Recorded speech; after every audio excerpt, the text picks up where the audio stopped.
Welcome back बच्चों। Study time 11 में आपका बहुत बहुत स्वागत है। आज हमारा थर्ड चैप्टर होगा क्लास 9th के लिए परमाणु एवं अणु के बारे में। ठीक, परमाणु अणु में आप क्या क्या पढ़ने वाले हो, जरा इसको आप ध्यान से देखो क्या क्या चीज़ें हैं। परमाणु अणु में आप पढ़ोगे, पहले तो इंट्रोडक्शन पढ़ोगे उसका, फिर नियम है रासायनिक संयोजन के जिसके अंतर्गत दो नियम आते हैं, द्रव्यमान संरक्षण का नियम और स्थिर अनुपात का नियम, ये आप पढ़ने वाले हो। फिर परमाणु क्या होता है, अणु क्या होता है, कैसे रासायनिक सूत्र को लिखते हैं और आणविक द्रव्यमान और मोल की संकल्पना कैसे की जाती है। ठीक, तो एक एक टॉपिक हम आपको पढ़ाते चलेंगे और क्लियर करते चलेंगे। आज जो पढ़ाना है वो क्या क्या है, एक तो इंट्रोडक्शन देंगे इसका और दूसरा रासायनिक संयोजन के नियम बताए जाएंगे। ठीक, चलिए तैयार हो गए हैं आप लोग पढ़ने के लिए। चलिए इंट्रोडक्शन देखते हैं पहले इसका क्या है बच्चों। इसकी कुछ हिस्ट्री है, पहले ये जान लीजिए। कुछ जो भारतीय दार्शनिक थे, महर्षि कणाद, उन्होंने 800 ईसा पूर्व में एक संकल्पना दी थी कि पदार्थ जो होते हैं वो अति सूक्ष्म अविभाज्य कणों से बने होते हैं। क्या बताया उन्होंने कि पदार्थ जो है वो अति सूक्ष्म, पदार्थ के बारे में पूछा गया तो पदार्थ के बारे में उन्होंने क्या बताया कि पदार्थ जो है वो अति सूक्ष्म अविभाज्य कणों से बना हुआ है और ये सूक्ष्म कण जो है वो आपस में मिलकर बड़ा कण बनाते हैं जिसे हम अणु कहते हैं। ठीक, उसके बाद फिर दूसरे वैज्ञानिक आए, फिलोसफर आए, लूसिपस और डेमोक्राइट्स। कौन कौन आया, लूसिपस आए और डेमोक्राइटस आए। लूसिपस और डेमोक्राइटस ने भी पदार्थ के संबंध में यही संकल्पना दी। उन्होंने क्या कहा, उन्होंने कहा कि यदि द्रव्य को विभाजित किया जाए तो एक ऐसी स्थिति आ जाती है कि प्राप्त होने वाले कण को हम पुनः विभाजित नहीं कर सकते हैं। ठीक, उन्होंने कहा कि हम अगर कण को विभाजित करते हैं तो बाद में एक ऐसी स्थिति आ जाती है जब हम कण को विभाजित नहीं कर पाते हैं। तो उन अविभाज्य कणों को, अब इसको विभाजित नहीं कर सकते हैं तो वो क्या हो गया, अविभाज्य हो गया। अविभाज्य कणों को उन्होंने क्या नाम दिया, परमाणु का नाम दिया। क्या नाम दिया उन्होंने, परमाणु नाम दिए। और फिर कई जो वैज्ञानिक हैं उन्होंने भी यही सब बताया कि हाँ ये सही है भाई। तो जब वैज्ञानिकों की धारणा उस समय यही थी कि पदार्थ के जो सूक्ष्म कण हैं वही परमाणु हैं जिनके संयोग से नए पदार्थों का निर्माण होता है। ठीक, उसके बाद कुछ वैज्ञानिक आए, आंतवा एल लेवाजिए। इन्होंने रासायनिक संयोजन के दो महत्वपूर्ण नियम दिए थे। रासायनिक संयोजन के दो महत्वपूर्ण नियम दिए थे। कौन कौन से वो नियम थे, वो नियम थे द्रव्यमान संरक्षण का नियम और स्थिर अनुपात का नियम। चलिए देखते हैं द्रव्यमान संरक्षण के नियम में रासायनिक संयोजन के नियम के बारे में उनका स्टार्ट करते हैं। लॉज ऑफ केमिकल कॉम्बिनेशन, इसका मतलब ये हुआ बच्चों कि जब दो या दो से अधिक, रासायनिक संयोजन का मतलब क्या होता है, इसका मतलब संयोजन आ रहा है ना, इसका मतलब कुछ जुड़ रहा है यहाँ पर। तो जब दो या दो से अधिक पदार्थों की अभिक्रिया जो निश्चित नियमों के अंतर्गत एक उत्पाद बनाते हैं, यानी कि जब दो या दो से अधिक पदार्थ आपस में रिएक्ट करते हैं, आपस में अभिक्रिया करते हैं, तो आपस में अभिक्रिया करने के बाद क्या बनता है, प्रोडक्ट बनता है जिसको हम उत्पाद कहते हैं। तो इस नियम को रासायनिक संयोजन का नियम कहा गया। क्या कहा गया, रासायनिक संयोजन का नियम कहा गया। और ये नियम तत्वों के परस्पर संयोग करने के सिद्धांत को दर्शाते हैं। क्या बता रहा है ये नियम कि तत्व जो है वो आपस में जुड़ते हैं। तो उसी सिद्धांत को ये आगे बढ़ाते हुए लेवाजिए और जोसेफ एल प्राउस्ट ने कई प्रयोग किए और कई प्रयोगों करने के बाद दो नियम निकाले। एक है द्रव्यमान संरक्षण का नियम और दूसरा है स्थिर अनुपात का नियम। चलिए द्रव्यमान संरक्षण के नियम के बारे में पढ़ते हैं।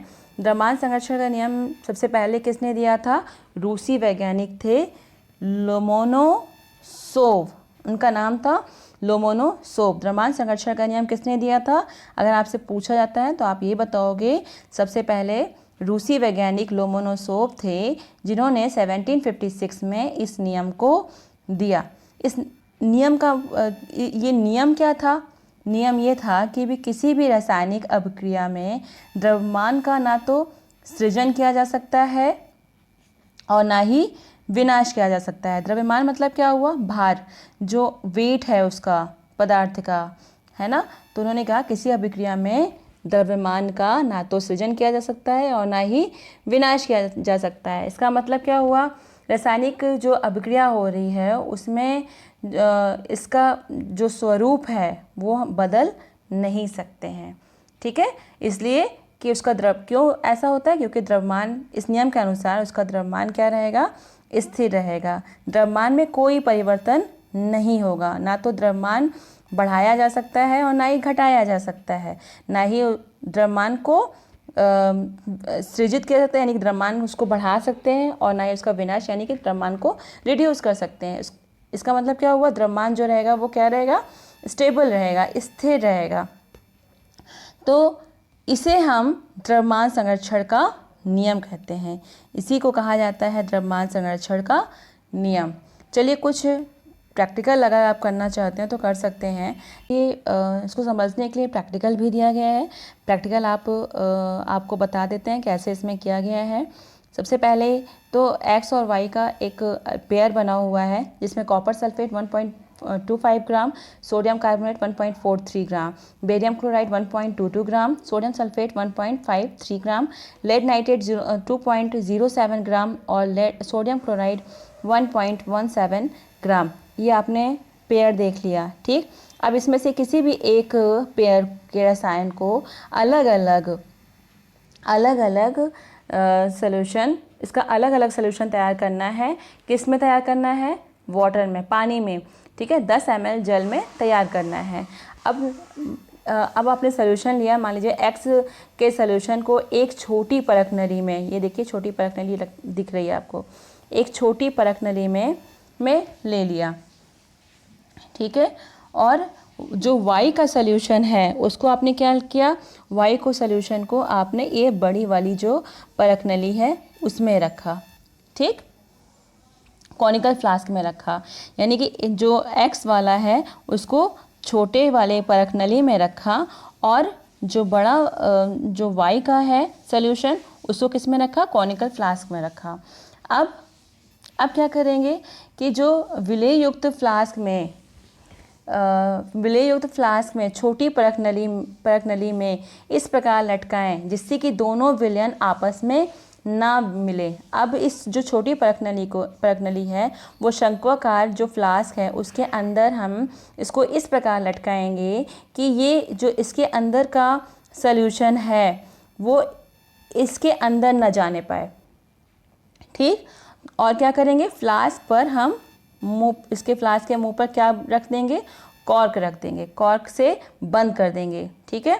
अब देखिए, अब इस जो अंदर परख नली है उसके सहित इस पूरे फ्लास्क को हम सावधानी पूर्वक क्या करेंगे, तौल लेंगे।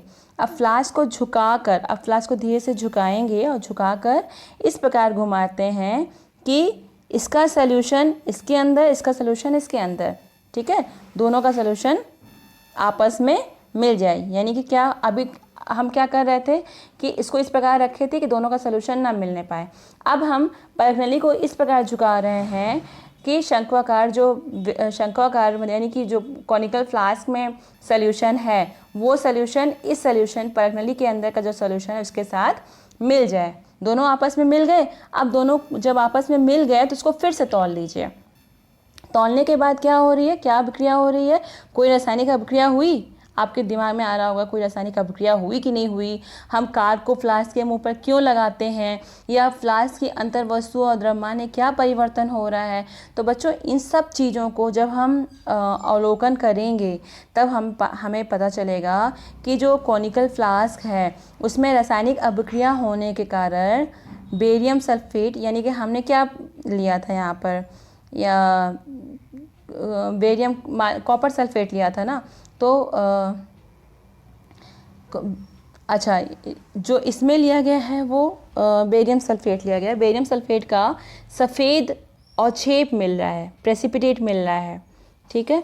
अब कॉर्क को क्या करेंगे, कॉर्क को शंक्वाकार फ्लास्क के मुंह पर इस प्रकार इसलिए लगाया जाता है। अब दूसरा क्वेश्चन क्या था, पहला क्वेश्चन ये था कि हमें इससे क्या मिला, तो इससे हमें बेरियम सल्फेट का एक प्रेसिपिटेट मिला। दूसरा क्वेश्चन आपका था कि हम इसमें फ्लास्क क्यों लगाते हैं, फ्लास्क के मुँह पर कॉर्क क्यों लगाते हैं। तो बच्चों कॉर्क इसलिए लगाया जाता है ताकि फ्लास्क के भीतर कोई भी एलिमेंट्स या कोई भी अवयव अंदर ना आने पाए, ठीक, ये अंदर से बाहर ना जाने पाए, उसको अवरुद्ध करने के लिए। तो फ्लास्क के भीतर का जो द्रव्यमान रहेगा वो परिवर्तित नहीं होगा। भाई जब कोई चीज़ अंदर नहीं आएगी या कोई चीज़ बाहर नहीं जाएगी तो द्रव्यमान स्थिर रहेगा ना। तो इससे निष्कर्ष निकलता है किसी भी रासायनिक अभिक्रिया में अभिकारक और उत्पादक का द्रव्यमान समान रहता है। इसका मतलब जो इसमें अभिकारक, यानी कि अभिकारक क्या होते हैं, वो पदार्थ जिनकी अभिक्रिया कराई जाती है। जैसे मान लीजिए अगर हम यहाँ पर लिखते हैं A + B = C + D लिखते हैं। तो A + B हमारा क्या है, ये पदार्थ आपस में, दो पदार्थ आपस में अभिक्रिया कर रहे हैं, ठीक। दो पदार्थ जब आपस में अभिक्रिया कर रहे हैं तो ये क्या कहलाएंगे, अभिकारक कहलाएंगे। इनको हम कहेंगे अभिकारक। और इनके अभिक्रिया करने के फलस्वरूप क्या बन रहा है, C + D बन रहा है। C + D क्या हो गया, उत्पाद हो गया, यानी कि प्रोडक्ट हो गया, ठीक है। जो लेफ्ट हैंड पर लिखा जाता है वो अभिकारक होता है और जो राइट हैंड पर लिखा जाता है वो उत्पाद होता है। क्लियर हुआ। चलिए आगे बढ़ते हैं। ये आपका क्वेश्चन है, इसको सॉल्व करिएगा। अब दूसरा नियम बताते हैं, स्थिर अनुपात का नियम। स्थिर अनुपात का नियम क्या है, लॉ ऑफ कांस्टेंट प्रोपोर्शन। इसको किसने दिया था, लेवाजिए ने दिया था। लेवाजिए के अनुसार क्या था कि कोई भी यौगिक दो या दो से अधिक तत्वों से मिलकर बना है। इन्होंने क्या बताया, कोई भी यौगिक जो है, कोई भी कंपाउंड, कोई भी यौगिक दो या दो से अधिक तत्वों से मिलकर बना होता है। इस प्रकार जो यौगिक प्राप्त होते हैं उनमें तत्वों का अनुपात स्थिर होता है। अब इन्होंने क्या बताया, तत्वों का अनुपात स्थिर होता है। और द्रव्यमान संरक्षण के नियम में क्या था, द्रव्यमान संरक्षण का मतलब ही ये हुआ कि द्रव्यमान को संरक्षित किया जा रहा है, यानी कि द्रव्यमान का ना तो सृजन होगा और ना ही द्रव्यमान का विनाश होगा, द्रव्यमान स्थिर रहेगा। और यहाँ पर क्या है, स्थिर अनुपात का नियम। दूसरा नियम क्या था, स्थिर अनुपात। इसका मतलब अनुपात, यहाँ पर जो तत्वों का अनुपात है वो क्या रहेगा, स्थिर रहेगा। चाहे इन्हें किसी ने भी बनाया हो या कहीं से भी प्राप्त किया गया हो तो उसका अनुपात क्या होगा, वो स्थिर होगा, ठीक है। चलिए देखते हैं। लेवाजिए और दूसरे वैज्ञानिक के अनुसार कोई भी यौगिक दो या दो से अधिक तत्वों से मिलकर बना होता है और उससे जो यौगिक प्राप्त होते हैं उनमें तत्वों का अनुपात स्थिर होता है, चाहे इन्हें किसी ने भी बनाया हो अथवा इन्हें कहीं से भी प्राप्त किया गया हो। तो ये हो गया आपका स्थिर अनुपात का नियम, ठीक। स्थिर अनुपात का नियम सबसे पहले किसने दिया था, प्राउस ने दिया था। और प्राउस ने क्या किस सन में दिया था, 1799 में दिया था। इनके अनुसार क्या था कि प्रत्येक रासायनिक यौगिक के अवयवी तत्व भार की दृष्टि से सदा एक निश्चित अनुपात में मिले रहते हैं। वही चीज़ हुआ कि जो पदार्थ, जो यौगिक बना हुआ है उसमें जो पदार्थ मिले हुए हैं उनका अनुपात क्या है, स्थिर है। चलिए देखते हैं, एक एग्जाम्पल लेकर देखते हैं। जैसे है एग्जाम्पल वाटर, यानी कि जल। जल किन किन तत्वों से मिलकर बना हुआ है, हाइड्रोजन और ऑक्सीजन। हाइड्रोजन और ऑक्सीजन से मिलकर बना हुआ है, ठीक।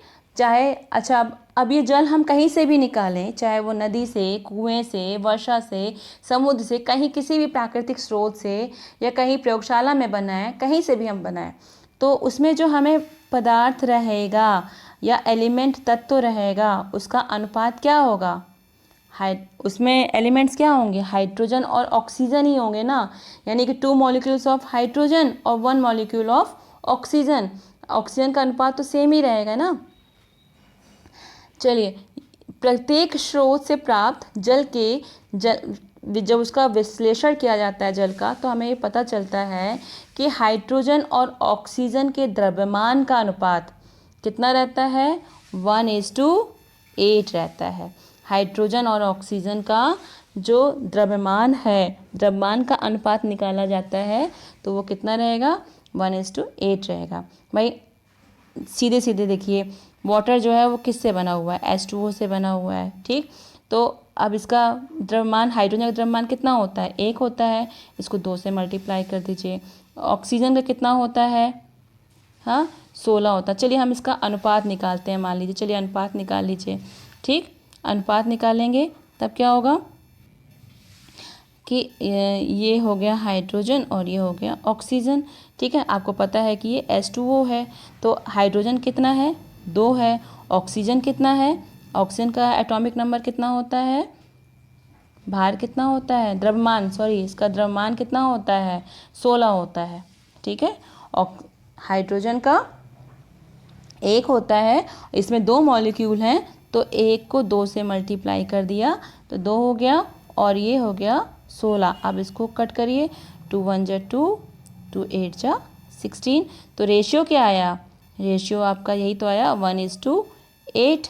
तो अगर हम निकालें तो हाइड्रोजन और ऑक्सीजन का जो द्रव्यमान का अनुपात है वो कितना मिलेगा, 1:8, यानी कि 1:8 का रेशियो हमें मिलेगा, ठीक। चलिए अब हम आगे बढ़ते हैं और देखते हैं डाल्टन का परमाणु सिद्धांत। डाल्टन का परमाणु सिद्धांत क्या था, डाल्टन का परमाणु सिद्धांत हम आपको अगले वीडियो में समझाएंगे। पहले आप ये द्रव्यमान संरक्षण का नियम अच्छे से समझ लीजिए, और जहाँ कहीं भी डाउट्स है या आपको नहीं समझ में आया है, कमेंट करके आप उसको पूछेगा। तब तक के लिए धन्यवाद, थैंक